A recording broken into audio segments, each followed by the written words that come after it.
Hello everyone, আবারও চলে আসছে একটা রেসিপি নিয়ে। সেটা হলো পনিরের রেসিপি। তো পনিরগুলো আমার বাবার বাড়ির থেকে নিয়ে আসছিল, তো ভাই এসেছিল তখনই নিয়ে আসছিল। তো এই পনিরগুলো বন্ডলদার থেকে নিয়ে আসছে আমাদের। তো খুবই ভালো আর খুবই নরম পনিরগুলো। তো দেখো এইভাবে আমি কেটে নিয়েছি লম্বা লম্বা পিস করে, তোমরা ইচ্ছা করলে ছোট সাইজ করেও কেটে নিতে পারো। তো দেখো খুবই নরম হয় কিন্তু এই পনিরটা। তো এদিকে আমি পনির বানানোর জন্য নিয়েছি কিছুটা পোস্তদানা, মগজদানা জলে ভিজিয়ে রেখেছি, আর এদিকে চীনাবাদাম ভিজিয়ে রেখেছি। কাজু ছিল না করে চীনাবাদাম নিয়েছি। তারপরে এদিকে লাগবে আমার টমেটো, লঙ্কা, শুকনো লঙ্কা, দারচিনি, লং আর এলাচ। এদিকে আমি পনিরগুলোকে নুন দিয়ে আর হলুদের গুঁড়ো দিয়ে হালকা করে মেখে নেব। তোমরা চাইলে এটাকে ভেজেও নিতে পারো, আর না ভাজলেও কিছু হবে না। আমি অল্প হালকা করে ভেজে নেব। তো দেখো আমি নুন আর হলুদ দিয়ে মেখে নিয়েছি। আর এদিকে কড়াইতে তেলও দিয়ে দিয়েছি, সাদা তেল দিয়ে দিয়েছি। তো তেল গরম হয়ে গেছে, এখন পনিরগুলো ছেড়ে দিব।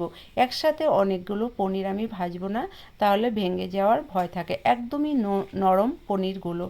তো দেখো এইভাবে আমি ভেজে নিয়েছি, হালকা লাল করে ভেজে নিয়েছি।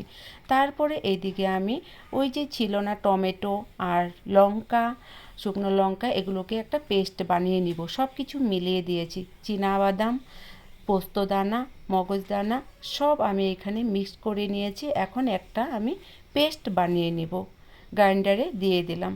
তো দেখো খুব সুন্দর পেস্ট হয়ে গেছে আমার, খুবই সুন্দর, কালারটাও খুব সুন্দর হয়েছে টমেটোর জন্য।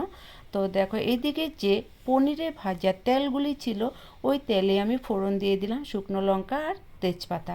তো দেখো এটা আমি কিছুক্ষণ নাড়াচাড়া করে নিব। তারপরে এখানে আমি স্বাদ অনুযায়ী নুন আর হলুদের গুঁড়ো দিয়ে দিব, আর অল্প 1 চামচের মতো আমি চিনিও দিয়ে দিব।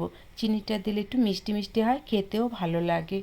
তো দেখো এইভাবে আমি কিছুক্ষণ কষিয়ে নিব, 6 থেকে 7 মিনিট আমি কষিয়ে নিব। তারপরে দেখো আমার কষানো হয়ে গেছে। এদিকে অল্প আমি 1 চামচের মতো চিনিও দিয়ে দিলাম। তারপরে আমি এখানে অল্প বাটার দিয়ে দিব। তোমার ইচ্ছা করলে ঘিও দিতে পারো, ঘিটা আমি দেই নেই, তো আমি বাটারই দিয়েছি। তারপরে এখানে আমি কিছুক্ষণ কষানোর পরেই আমি জল দিয়েছি। তো জল দেওয়ার পরেই আমি পনিরগুলো ছেড়ে দিলাম, সব পনিরগুলো একে একে ছেড়ে দিলাম। তারপরে আমি গ্যাসের ফ্লেমটা একটু কমিয়ে অল্প জাল করে নিব, বেশি সময় লাগবে না, 7 থেকে 8 মিনিট। তারপরে এখানে কস্তুরি মেথি নিয়েছি, তো ওটা ছেড়ে দিলাম, তাহলে ফ্লেভারটা খুবই ভালো লাগবে, খেতেও ভালো লাগে। তারপরে দেখো কিছুক্ষণ পর আমি কিছুক্ষণের মতো এটা আমি কষিয়ে নিলাম। তো দেখো কষানো হয়ে গেছে, দেখো খুব সুন্দর হয়েছে। ইচ্ছা করলে তোমরা আরও শুকিয়ে নিতে পারো, কিন্তু আমি এতটুকুই রাখবো, কেন কি ঠান্ডা হয়ে গেলে ড্রাই হয়ে যাবে একদম।